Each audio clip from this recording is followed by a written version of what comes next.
बिस्मिल्लाहिर्रहमानिर्रहीम। मैं हूं नुमान सिद्दीक और आज के लेक्चर में हम डिस्कस करेंगे strategies to reduce environmental issues. Environmental issues से मुराद ये है कि माहौल जो है उसमें मुख्तलिफ तरह की पोल्यूशन जो है उसकी क्या क्या वजूहात हैं। फॉसिल फ्यूल का जलना जो है इससे क्या होता है, पोल्यूटेंट गैसेस रिलीज होती हैं। और मिसाल के तौर पर जैसे कि ऑटोमोबाइल्स हैं, एयरप्लेन्स हैं, मुख्तलिफ किस्म की इंडस्ट्रीज़ हैं। तो इन सब में क्या होता है कि फॉसल फ्यूल का इस्तेमाल होता है और बदले में क्या होती हैं कि कुछ हार्मफुल गैसेज जो हैं वो रिलीज़ होते हैं, जिसमें सल्फ़र के ऑक्साइड हैं, नाइट्रोजन के ऑक्साइड हैं, कार्बन के ऑक्साइड हैं। ये सारी जो गैसेज हैं, ये एटमॉस्फेयर के अंदर जब पहुँचती हैं तो हवा के अंदर जाकर एयर को पोल्यूट कर देती हैं। तो इन जो है वो नुकसानदेह गैसेस को माहौल पर इनका बहुत बुरा असर पड़ता है। तो इनको रिड्यूस करने के लिए, कम करने के लिए साइंटिस्ट ने मुख्तलिफ तरह के जो है वो इक़दामात किए हैं।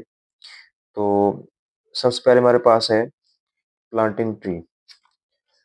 दरख्त लगाना जो है ये माहौल के लिए बहुत साज़गार होता है और मुफ़ीद होता है, क्योंकि पौधे क्या करते हैं कि फ़िज़ा के अंदर जो कार्बन डाइऑक्साइड है उसको ये अब्ज़ॉर्ब करते हैं, क्योंकि अपनी खुराक बनाने के लिए एक प्रोसेस होता है फोटोसिंथेसिस।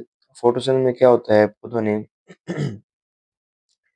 कार्बन डाइऑक्साइड को इस्तेमाल करना है, फिर और वो ये हवा से लेंगे, बदले में हवा को इनके फ़िल्टर कर देंगे, साफ़ कर देंगे और ये पानी का यूज़ करके सूरज की रोशनी की मौजूदगी और क्लोरोफिल, ये पौधों के अंदर एक सब्ज़ पिगमेंट होता है जो इस रिएक्शन को कैटालाइज़ करता है।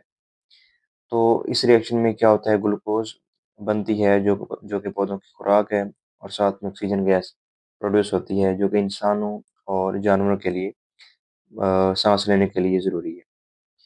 तो फोटोसिंथेसिस के ज़रिए पौधे ना सिर्फ हवा को जो है वो साफ़ करते हैं, बल्कि ऑक्सीजन गैस भी प्रोड्यूस करते हैं जो कि इंसानों और जानवरों के लिए ज़रूरी है।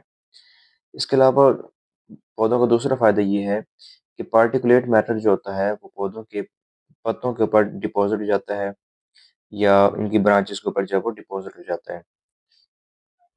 नेक्स्ट है जी कैटालिटिक कन्वर्टर। कैटालिटिक कन्वर्टर क्या होता है?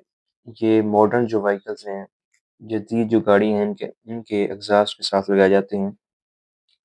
इनका फ़ायदा ये है कि ये रिड्यूस कर देते हैं मुख्तलिफ़ के तरह की जो नुकसानदेह गैसें हैं, जैसे कि नाइट्रिक ऑक्साइड। NOx का मतलब यहाँ पे ये है कि नाइट्रिक ऑक्साइड, जिसमें हमारे पास 2 ऑक्साइड होते हैं basically, NO nitrogen monoxide and NO2 nitrogen dioxide. तो इन नाइट्रिक ऑक्साइड जो है इसको रिड्यूस कर देते हैं N2 के अंदर। और इसके अलावा कैटालिटिक कन्वर्टर कार्बन मोनोऑक्साइड को कार्बन डाइऑक्साइड की गैस के अंदर जो है वो कन्वर्ट कर देते हैं। कार्बन मोनोऑक्साइड जो है बेसिकली इसको साइलेंट किलर भी कहा जाता है। ये एक पॉइज़नस गैस है और ना तो इसकी कोई स्मेल होती है, ना इसका कोई जो है वो कलर होता है, तो इसकी वजह से इसको आइडेंटिफ़ाई करना मुश्किल होता है और ये हार्मफुल गैस भी है। तो कैटालिटिक कन्वर्टर कार्बन मोनोऑक्साइड को कन्वर्ट कर देते हैं कार्बन डाइऑक्साइड के अंदर। कार्बन डाइऑक्साइड गैस जो है वो डायरेक्टली जो है वो कोई नुकसानदेह गैस नहीं है। अगर इसकी जो कंसंट्रेशन है वो एक लिमिट तक रहे तो वो माहौल के लिए ज़रूरी है। इसके अलावा कैटालिटिक कन्वर्टर का एक और फ़ायदा ये है कि ये हाइड्रोकार्बन जो होते हैं उनको कन्वर्ट कर देते हैं कार्बन डाइऑक्साइड के अंदर और वाटर के अंदर। इसके अलावा नेक्स्ट है जी फ्लो गैस डीसल्फ्राइज़ेशन प्रोसेस। अब ये प्रोसेस होता है जिसमें सल्फर के जो कंपाउंड्स होते हैं, जब वो फॉसिल फ्यूल के जलने से पैदा होते हैं तो उन कंपाउंड्स को रिड्यूस करने के लिए ये प्रोसेस किया जाता है। फ्लो गैस का मतलब होता है कि ये वो वेस्ट गैसेज़ हैं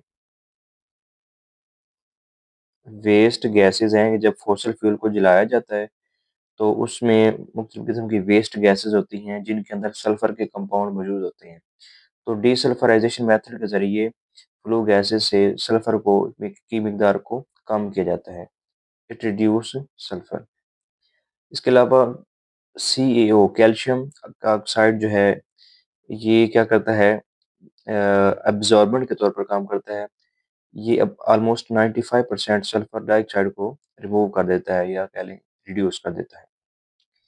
नेक्स्ट जो हमारे पास स्टेप है वो है यूज़ ऑफ रीन्यूएबल सोर्सेज़, कि ऐसे ज़राए का इस्तेमाल किया जाए जिनको दोबारा जो है वो जो माहौल के लिए मुफ़ीद हों और इनका कोई साइड इफ़ेक्ट ना हो।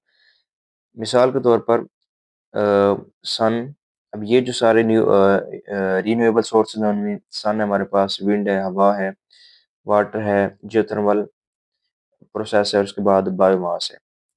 तो ये सारी ऐसी चीज़ें हैं कि इनके इस्तेमाल जो है माहौल के लिए नुकसानदेह नहीं है। तो अब सूरज से आने वाली जो रेज़ हैं, जो रेडिएशन है, उनसे बिजली बनाना जो है ये एक सस्ता ज़रिया भी है और और इसके जो है वो नुकसानात भी नहीं हैं। इसी तरह विंड है, हवा को इस्तेमाल करके बिजली पैदा करना, ये भी एक जो है वो सस्ता ज़रिया है बिजली पैदा करने का। इसके अलावा वाटर है, पानी बिजली इससे पैदा होती है। तो पानी का इस्तेमाल करके भी बिजली बनाना, ये सारा क्या है, ये भी एक जो है वो माहौल दोस्त मेथड है। जियोथर्मल हीट पंप्स जो है वो यूज़ किए जाते हैं ज़मीन से, जो है ज़मीन के नीचे से पानी को निकाला जाता है। और इसके अलावा बायोमास जो है, जो जानवरों का गोबर होता है, उससे गैस प्रोड्यूस की जाती है और उसको जो है वो उसके आगे सप्लाई करके मुख्तलिफ पर्पज़ के लिए इसको इस्तेमाल किया जाता है। तो ये सारे जितने भी हैं हमारे पास प्रोसेस जो हैं, ये सोर्सेज़ जो हैं, ये रिन्यूएबल हैं और ये इनका माहौल के ऊपर भी कोई नुकसानदेह असर नहीं होता।